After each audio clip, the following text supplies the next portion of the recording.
Según datos de la Superintendencia de Bancos, desde el 2017 se han identificado 133 captadoras ilegales de dinero. Investigaciones policiales señalan que esa es una de las formas como las organizaciones narcodelictivas lavan el dinero obtenido de la venta de droga a Estados Unidos o Europa. Casos como el de Big Money o el de Renacer son apenas un par de ejemplos de una realidad que se replica a lo largo y ancho del territorio nacional. Algunas son intervenidas y las otras continúan funcionando. Vamos a hablar sobre este tema con José Leopoldo Quiroz Rumbea, exdirector general de la Unidad de Análisis Financiero y Económico, abogado especialista en prevención de lavado de activos. Buenos días y bienvenido a Contacto Directo.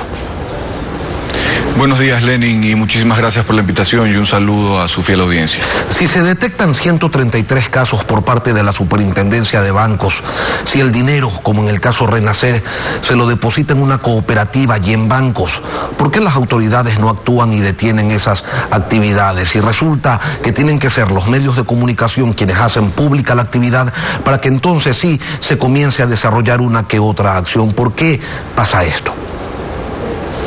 Estimado Lenin, existe una cadena constituida por eslabones en la que desde las cooperativas tienen que dar alertas para que pase por la Superintendencia de Bancos, puede pasar por la Unidad de Análisis Financiero, que a su vez de manera secreta elabora informes y los envía a la Fiscalía General del Estado, quien de considerarlo pertinente pues presentará los cargos en contra de los supuestos involucrados en este tipo de delitos. Si una de los eslabones de esta cadena se fracciona, pues evidentemente no podrá llegar a cumplirse con la meta, que es sancionar y que no quede en la impunidad este tipo de delitos. Es evidente que los controles están fallando. A ciudadanos comunes, si les depositan $500 más en su cuenta, los llaman del banco a preguntarle de dónde los ha sacado y a pedirle justificativos de esos ingresos. ¿Cómo es que hay gente que maneja cientos de miles o millones de dólares sin que nadie se dé por enterado?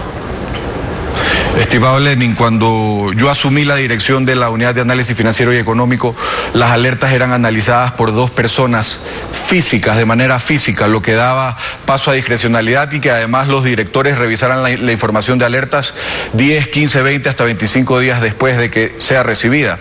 Una vez que yo dejé esa administración, se recibe y a través de un sistema y un sinnúmero de variables, uno puede identificar qué es más importante, qué es medianamente importante y cuáles son los casos menos importantes. ¿Quién falla en los controles entonces? ¿La Superintendencia de Bancos? ¿La UAFE por falta de personal? ¿Los bancos o las cooperativas que no dan aviso pertinentemente? Estoy seguro que existen un sinnúmero de casos en el sistema judicial esperando a ser activados y que pueda llegarse a sentenciar a estos involucrados. La presencia de militares, de policías, de jueces, de políticos, como beneficiarios de estas redes que pagan intereses absurdamente elevados, le pregunto, ¿es una de las causas por las que no se investiga o por las que no se delata oportunamente la acción de estas organizaciones delictivas? Porque al final de cuentas, las captadoras de dinero son eso, organizaciones delictivas. Sin duda alguna hay gente poderosa que tiene tentáculos y puede llegar a presionar en distintos niveles de gobierno y de instituciones, pero no creería yo que eso debería afectar para que la investigación siga su curso. Ahora, teniendo claro que las captadoras de dinero son entidades pues irregulares, organizaciones delictivas, quien deposita dinero en ellas y es beneficiario de esos intereses, ¿también está delinquiendo? Bueno, habría que hacer un análisis, podría plantearse de esa forma. Evidentemente aquí no solamente ingresan dineros del narcotráfico, sino que ingresan dineros de la minería ilegal y de otro tipo de delitos, pues esta estructura se vuelve atractiva al momento en que ofrece una rentabilidad imposible de pagar. Yo creería que más que los grupos delictivos lavar a través de este tipo de esquemas, lo que hacen es ganar profit o rentabilidad. Y obviamente los grupos poderosos son son los primeros en cobrar. Hay que recordar que esto no es más que, en palabras criollas, una estafa, y la ciudadanía que invierta en este tipo de estructuras lo va a perder absolutamente todo. Ahora, la UAFE, usted dice, identifica algunos casos de captación ilegal de dinero, presume lavado de activos. ¿Qué pasa después? ¿Remiten el caso a la Fiscalía? ¿Y qué pasa después? Se lo pregunto porque no es cosa extraña en este país, y usted como abogado lo conoce, que las denuncias no pasen de ser eso, y para excusas, pues, somos campeones.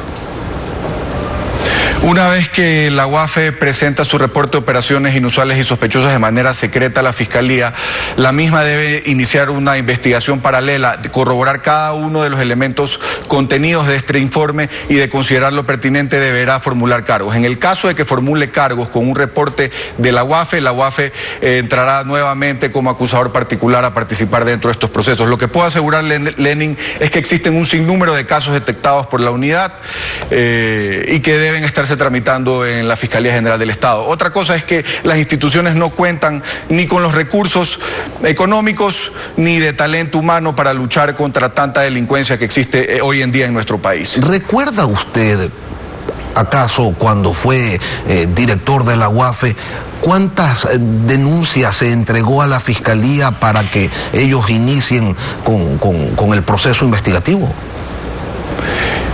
No recuerdo la cifra exacta, pero recuerdo que rompimos récord en el número de envío de reportes.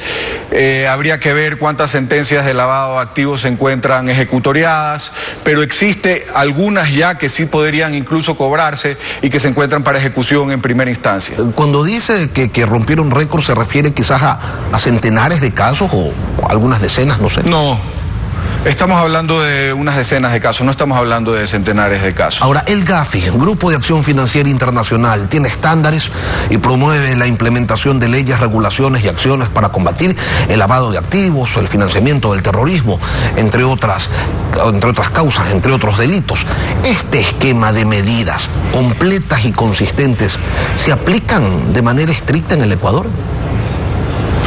Bueno, Lenin, tuve la oportunidad de ser vicepresidente del Gafilat hasta dejar la administración. Creería yo que desde la construcción de la ley se ha venido trabajando de acuerdo a lo que establecen las 40 recomendaciones de la institución que usted cita. A través de reglamentos, resoluciones, se ha venido tratando de no solamente regular, sino llamar a nuevos sujetos obligados para que reporten a la UAFE. La UAFE funciona con información externa de sujetos obligados, de la policía y de otras instituciones, y trabaja de manera articulada. La articulación y las acciones articuladas son imprescindibles para poder luchar contra este tipo de delitos. De hecho, incluso se llegó a organizar y a crear unidades especiales en la lucha contra el lavado de activos con la colaboración de organismos internacionales.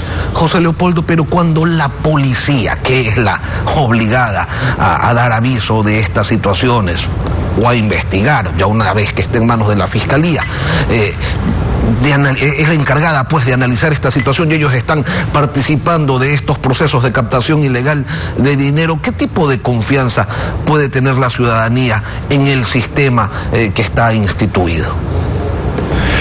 Estimado Lenin, esta no es ni la primera ni será la última vez que involucren este tipo de esquemas agentes de la ley y de la fuerza del orden. Lo que es importante recordar es que durante 2 décadas pudo operar una estructura piramidal en los Estados Unidos captando más de 68.000 millones de dólares. Y no fue hasta el 2007, a través de una burbuja inmobiliaria en la que hubo un retiro masivo de más de 7.000 millones de dólares, en el que esta estructura se viene abajo porque ya no pudieron seguir pagando. Pasó más de 8 investigaciones del sistema más sofisticado de prevención de este tipo de delitos. La diferencia con nuestro país es que ellos aprenden de las lecciones, previenen y recuperan activos. Pero al final se recuperó bastante, y al final en Estados Unidos se sentenció a los responsables. Acá a la gente primero la asesinan y ni siquiera tienen una orden de prisión preventiva. Esas son las diferencias. Las investigaciones no avanzan, no se desarrollan, no hay culpables y no hay dinero. Aquí puede durar una investigación penal o un juicio penal hasta alrededor de 7 años. Y sabemos que en algunos casos la justicia no se ha convertido en más que el último peaje de la corrupción. No estoy hablando de todos, existe gente buena en todos lados. estamos a las puertas de un nuevo proceso electoral y con la penetración del narco en la sociedad ecuatoriana existe la sospecha y el temor de que se financien campañas electorales con platas del narcotráfico. Usted, cuando era director de la UAFE, suscribió una resolución para que las organizaciones políticas reporten mensualmente sus operaciones económicas. Pero claro, una cosa es lo que se reporta y otra cosa es lo que se ejecuta. ¿Cómo se controla esto de manera efectiva?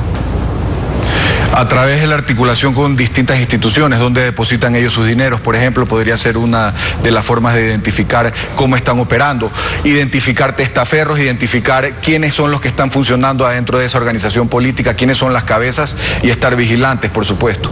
Si tuviéramos que establecer parámetros para hacer más estricto el control, ¿qué es lo que usted sugeriría se implemente dentro de la legislación actual? Ya nos ha dicho, falta personal, ok, faltan también reformas legales, ¿qué más? ¿Voluntad política quizás? Más que voluntad política, que la gente haga su trabajo, cada uno desde su trinchera. Creo que eso es vital.